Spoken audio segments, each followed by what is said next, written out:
11 veterans have died at the Holyoke Soldiers Home. Another 11 residents and several staff members have tested positive there. Examples like these are only continue to highlight that the elderly, including our veterans, are at very high risk for COVID-19. Joining us is former Secretary of Veterans Affairs, Dr. David Shulkin, and the author of It Shouldn't Be Hard to Serve Our Country, and Seth Denson, who is the author of The Cure, a blueprint for solving Americans' health crisis. Guys, thanks for being on with us today. Thank you. Glad to be with you. Well, Dr. Shulkin, you responded in a tweet, the VA coming out saying that they will not administer COVID-19 tests to non-veteran staff members, and that could even be nurses or doctors. You saying that this waiver should be released. Do you have an update on that, or have they said that they will now administer tests at all? Have you heard an update? I haven't heard an update. I certainly understand the situation that VA is given its legislative authority to serve veterans. And when it comes to the non-veterans that work in their facility, including their doctors and nurses, the strict interpretation is that they are not allowed to provide testing. But you know, these are extraordinary times, and we've seen the White House create waivers to be able to help us do what we need to do to save lives. And this is an example where the VA just has to cut through the bureaucracy, do the right thing. Of course, we need our doctors and nurses who work in VA facilities to be tested. That's how we keep them safe. That's how we keep our veterans safe. Hey, Seth, let me ask you a question, and I don't mean to Monday morning quarterback this, but over the last several weeks, we've seen this evolution of what we know about the disease in terms of the need for testing, the need for quarantining and self-quarantining, et cetera, et cetera. So how much of this is the disease evolving and us learning, and how much of it is the government not being properly prepared?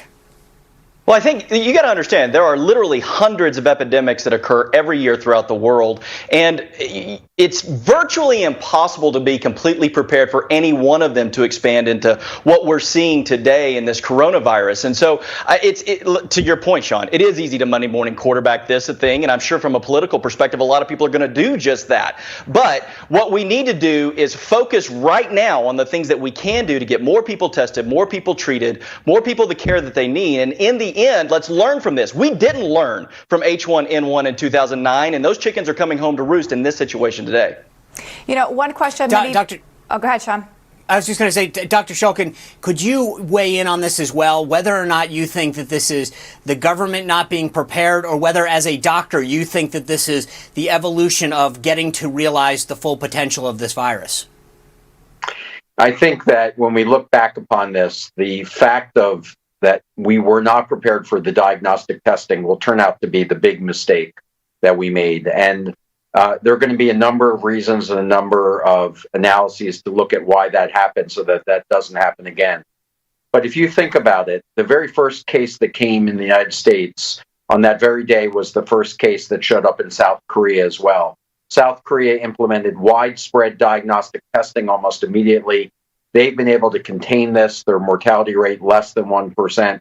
In the United States, we've seen this has just grown because we didn't have the information to be prepared. And I do think this will change the way that we handle health crises in the future. And government's responding about as well as you could hope at this point, but we've been playing catch up all along. You know, and to your point, Doctor, many criticizing the FDA that they've been too slow. They just came out and said they have approved now anti-malarial drug for COVID-19. Do you think that we should have released the private sector sooner or encouraged them on top of the FDA more than we have?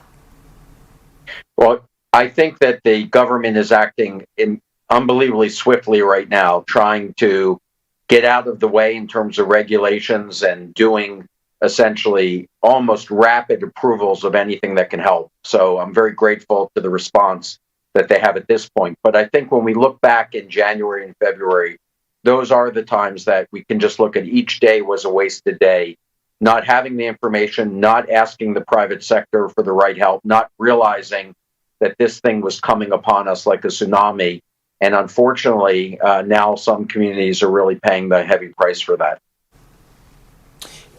Seth, let me ask you a similar question, but you mentioned this a moment ago. How much of this relies on the private sector being able to kind of harness itself and go out there and do stuff, and how much of it is being hindered by government regulations? And maybe should the government is the government doing enough to harness the power of the private sector in fighting this? Well, I think the government's now getting out of the way, but the challenge is the FDA didn't get out of the private sector's way with specific to testing until late February. Matter of fact, the CDC originally came out and said, hey, we want to control the testing. We want to create the test. The private sector stepped up and said they're ready to do it. Then the FDA said, hey, we're going to make you go through the same steps you always do. And the private sector said, well, wait a minute, we're not going to do that. And so finally the FDA gets out of the way. And I think this is a bigger lesson on in the future what we're going to need to do to mobilize the private sector where the vast majority of medical innovation and advancement comes from. Hey, Dr. Shulkin, real quick. Right now, in the last 24 hours, we've started to hear that this could potentially be more airborne. The CDC recommending that we use masks potentially. Do you think that we got a lot farther to go in learning about the full scope of this disease? I do. We do know a lot about coronaviruses. We do know how to break them down by getting rid of that fat layer. But in terms of where they live on surfaces and how they're spread, I think we have to be extraordinarily careful. And the recommendation that everybody wear a mask, while we don't know it's effective at this point, since we're still seeing such a spread, I don't think that's a bad idea. We are going to get further guidance from the CDC, but at this point, I think people need to do what they can to protect themselves. You know, Seth, real quickly, we heard the CDC say just a month ago that people shouldn't be wearing masks, and now we have everyone trying to jump on to make more masks, obviously for healthcare workers. But why is there a discrepancy so much in this, do you think?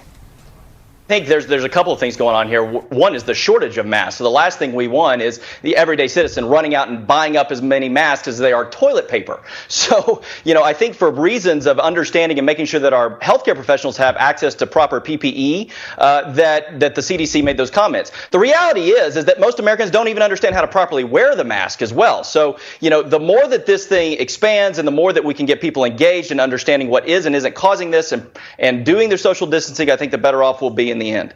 Upside down to help fight the pandemic. You're not going to want to miss this coming up next.